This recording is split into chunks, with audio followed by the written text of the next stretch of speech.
Fatos históricos da deficiência.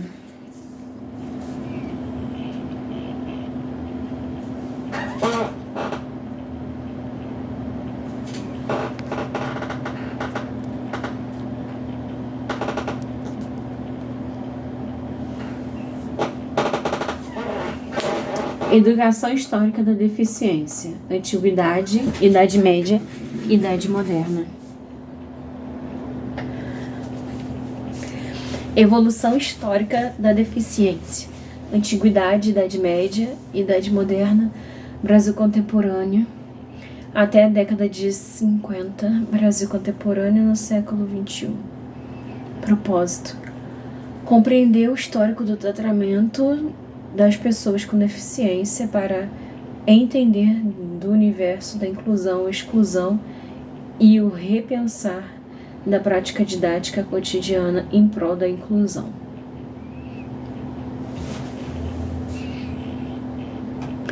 Objetivos: descrever os principais fatos históricos relacionados ao tratamento das pessoas com deficiência na antiguidade, examinar o tratamento das pessoas com deficiência na antiguidade, identificar os principais movimentos em prol da educação especial no Brasil a partir dos anos 50, descrever os movimentos inclusivos e os serviços de atendimento educacional do Brasil contemporâneo,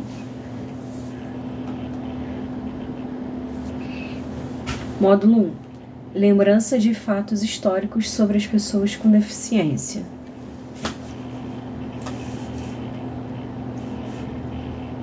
Introdução. Entende-se que o conceito de inclusão pressupõe a superação da violência simbólica impostas aos deficientes, através de preconceitos, principalmente no ambiente escolar, onde as pessoas passam tanto tempo de suas vidas. A mudança que se faz necessária deriva de uma nova concepção sobre a inclusão. Concepção esta que deve abranger também os docentes do ensino superior, que deverão estar aptos a pesquisar e se aprofundar sobre esse tema, para agir de forma consciente, competente e proporcionar condições para que esta população possa usufruir de benefícios que a integre ao mundo social e do trabalho.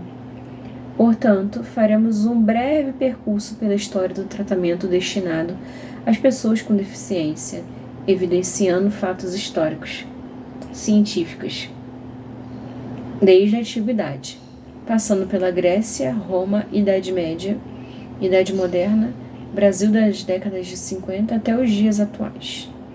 E para você refletir de que forma estamos ainda hoje presos a preconceitos que originam a exclusão.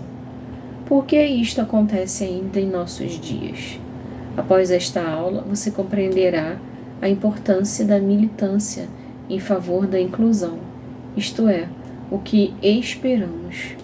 Para melhorar a compreensão da importância da abordagem sobre inclusão, é necessária a apresentação de um breve relato sobre o histórico do tratamento da pessoa com deficiência e o reconhecimento das apresentações sociais, senso comum, que acompanharam essas pessoas, chegando mesmo aos dias atuais, sem o devido rompimento de pensamentos e ações excludentes. Então, vamos lá dar um passo pela história antiga até a nossa época. Grécia. Platão e Aristóteles deixaram registrada no livro A Política a informação de que as pessoas com deficiência deveriam ser eliminadas. Esta eliminação, segundo Gurgel, em 2007, deveria ser por exposição, o abandono ou ainda atiradas do aprisco de uma cadeia de montanhas chamada Taigetos, na Grécia.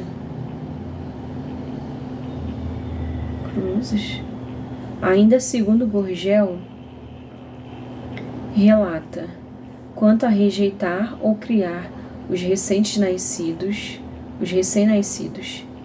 terá de haver uma lei segundo a qual nenhuma criança disforme será criada, com vistas a evitar o excesso de crianças. Se os costumes das cidades impedem o abandono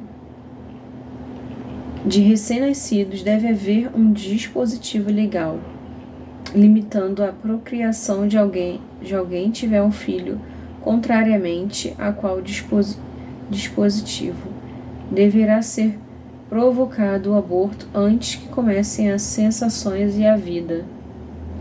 A legalidade ou ilegalidade do aborto será definida pelo critério de haver ou não cessação e vida.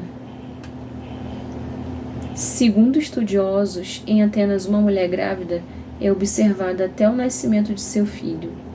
Cabia ao pai celebrar com uma festa e tomando a criança nos braços, levantando-a, apresentando-a à comunidade. A comemoração terminava com um banquete oferecido à família.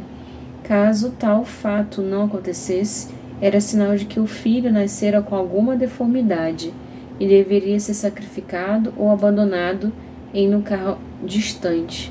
O pai era responsável pelo extermínio do próprio filho. Cruzes. Em Esparta, por volta do século IV a.C., crianças com deficiência física ou mental também eram abandonadas ou sacrificadas. Era normal lançar crianças com deficiência de um precipício.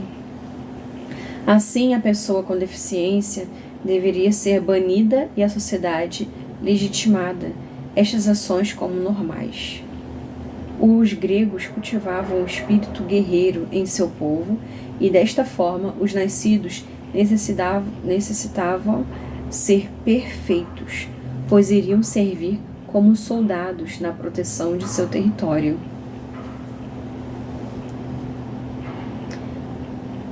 Atenção, vale lembrar que os relatos não se referiam exclusivamente à relação com os indivíduos com deficiência, mas ao modo como a sociedade os entendia, isto é, como esta sociedade se relacionava com as diferenças.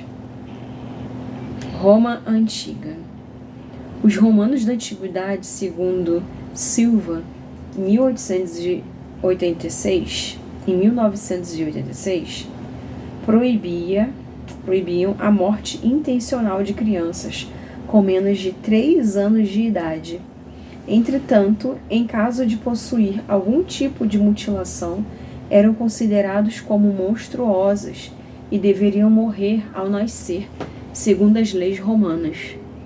O filósofo estoico Sêneca, eminente pensador e advogado, defendia ações contra a escravidão e as ações que discriminavam as pessoas com relação às suas condições social. Entretanto, justificava o tratamento diferenciado nas seguintes práticas. Segundo o trecho retirado dos escritos de Sêneca: nós não amamos os cães danados, os touros ferozes e indomáveis. Degolamos as ovelhas doentes com medo de que infecte o rebanho. Asfixiamos os recém-nascidos mal construídos. Mesmo as crianças, se podem débeis ou anormais, nós a afogamos. Não se trata de ódio, mas da razão que nos convida a separar das partes. São aquelas que podem corrompê-las. Você está amarrado. A primeira impressão que se pode ter após ler o texto apresentado é que os romanos, assim como os gregos, eram povos cruéis, desumanos, destituídos de piedade. Entretanto, é importante lembrar que estes fatos aconteceram por volta do século VIII a.C., outra época, muitíssimo distante de nós, outros valores, outros costumes e outras ideias de vida. Tenta imaginar agora o que pensarão sobre nossas atitudes, valores, ideal de sociedade, um habitante do nosso planeta do ano 20.021, muitos séculos após o nosso? Pois é, certamente irão nos crucificar por várias atitudes que tomamos com relação aos mais diversos temas, sem refletir que realizamos no momento. O que sabemos, o que achamos que seja justo, humano, que pesquisamos, estudamos e que tentamos aprender com o passado para aprimorar o presente, assim como eles certamente o farão. Mas vamos continuar nossos estudos. Segundo Silva, há registro de inúmeros legados romanos à humanidade relacionados a leis, avanços na medicina, saúde pública, como por exemplo, a farta quantidade de água potável, latrinas públicas e rede de esgoto, que garantiram a prevenção de muitas doenças ou males que poderiam ser incapacitantes. Ainda segundo Silva, em 1986, a legislação romana da época não permitia a morte de crianças com menos de 3 anos de idade. Entretanto, esta mesma legislação determinava a morte da criança, caso ela nascesse com alguma deficiência, o que considera-se monstruosa. Em Roma também não se conhecia valores em crianças defeituosas, mas havia um outro recurso, além da execução, que era o de abandonar as crianças nas margens dos rios ou em locais sagrados para serem recolhidas por famílias da plebe. Esses fatos geram ambivalência em nossos julgamentos, mas esta dubiedade de sentimentos também estava presente entre os próprios romanos. Havia uma mistura de piedade e rejeição, abandonos, perseguições e, ao mesmo tempo, proteção e amparo. A este respeito, podemos considerar que a humanidade sempre demonstrou, com suas práticas, grande dificuldade de lidar com as diferenças. O surgimento do cristianismo modificou, na parte, o pensamento dominante sobre as pessoas com deficiência, em consequência da divulgação da doutrina cristã, que fora difundida, em princípio, através de pequenos grupos e, aos poucos, atingiu enorme influência nas sociedades. Segundo Pessotti, 1984, com o advento do cristianismo, as diferenças passam a receber uma melhor compreensão. Graças à doutrina cristã, os deficientes começam a escapar do abandono ou da exposição, uma vez que, donos de uma alma, tornam-se pessoas e filhos de Deus, como os demais seres humanos, dotado de alma e beneficiado pela redenção de Cristo.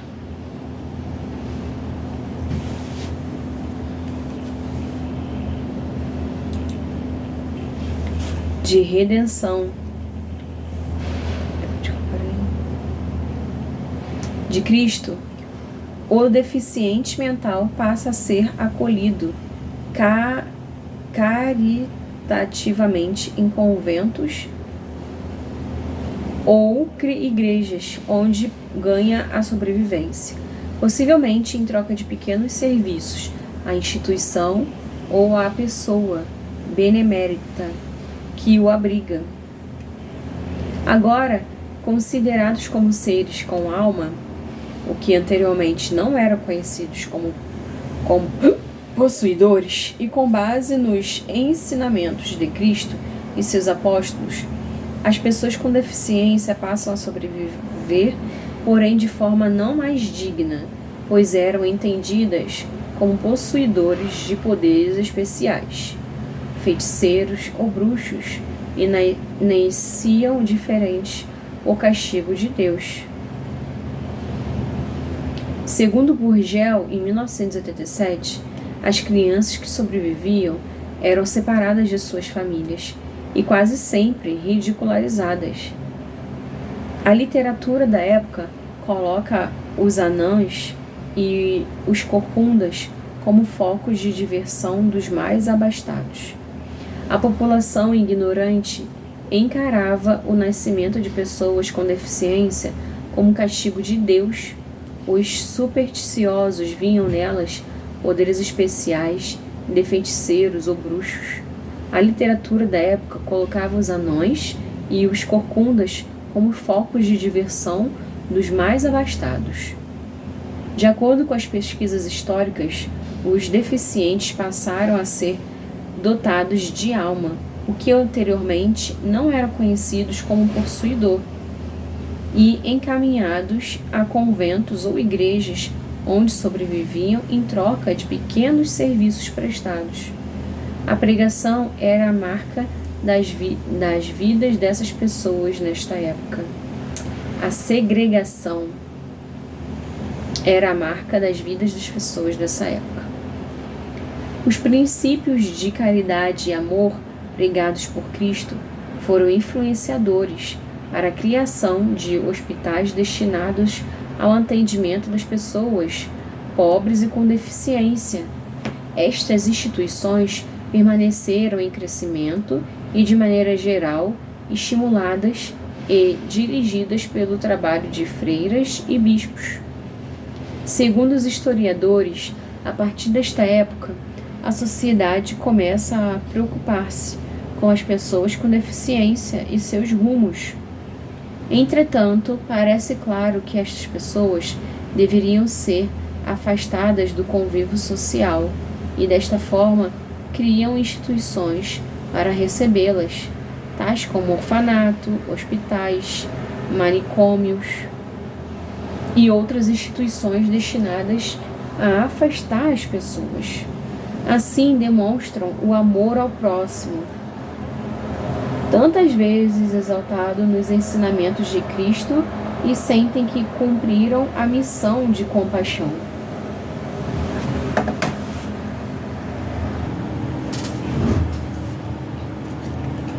A ambivalência de pensamento e atitudes com relação às pessoas com deficiência eram a marca da época. A caridade e o castigo conviviam quando se tratava de ações que deveriam ser tomadas.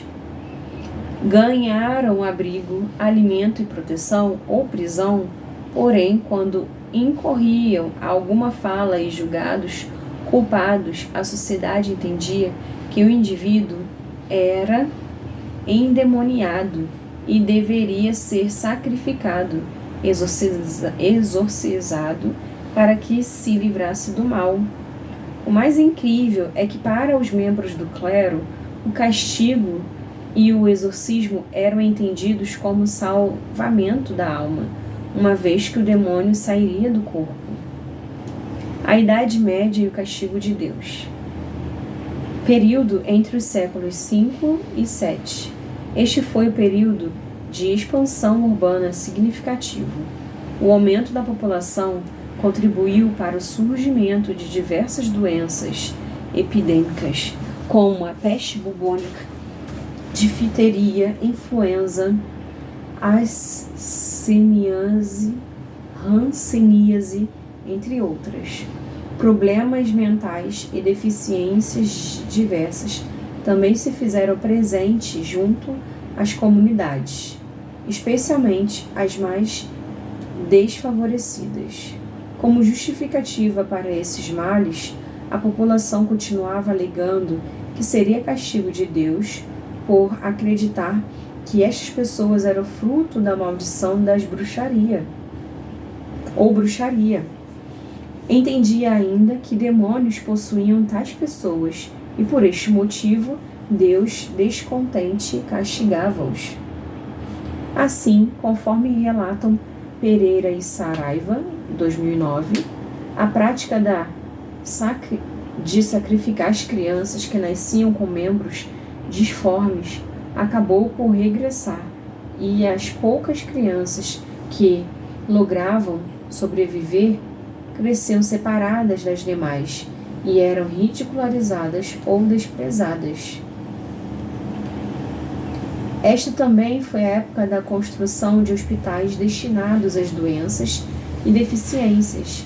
Entretanto, segundo o relato de pesquisas, tais hospitais tornaram-se depósito de pessoas pobres que se encontravam à beira da morte, possuidoras de males crônicos ou deficiências graves, que lá eram abandonados até a morte. Ainda nesta época teve origem a Inquisição Católica, antigo tribunal eclesiástico instituído para investigar e punir contra a fé católica, séculos XIV, XV e XVI. Este tribunal da Igreja Católica julgou e determinou a morte por tortura de inúmeras pessoas deficientes em um ritual onde as pessoas eram sacrificadas com a justificativa de que deveriam ser eliminadas por não serem perfeitas e por possuírem um demônio em seus corpos. Contrariamente a estas práticas, a Reforma Protestante, movimento religioso que teve início no século XVI, que enfraqueceu o poder da Igreja Católica, fazendo surgir as seitas protestantes, impôs a revisão de tais ações e a mudança de comportamento em relação às pessoas com deficiência. Assim, em atendimento à proposta protestante, os deficientes passaram a ser internados em instituições católicas, mas deveriam ficar isoladas, sem convívio social e assim não mais sacrificadas. Esta fase que finaliza o período intitulado de Idade Média e ficou conhecido como período de segregação. Entretanto, entendemos que a segregação atravessou os séculos e ainda é encontrada na contemporaneidade, possivelmente com outras formas de tratamento aos internos, porém com muitas das características da Idade Média. Veremos a seguir os hábitos e costumes do tratamento dispensados às pessoas com deficiência na Idade Moderna.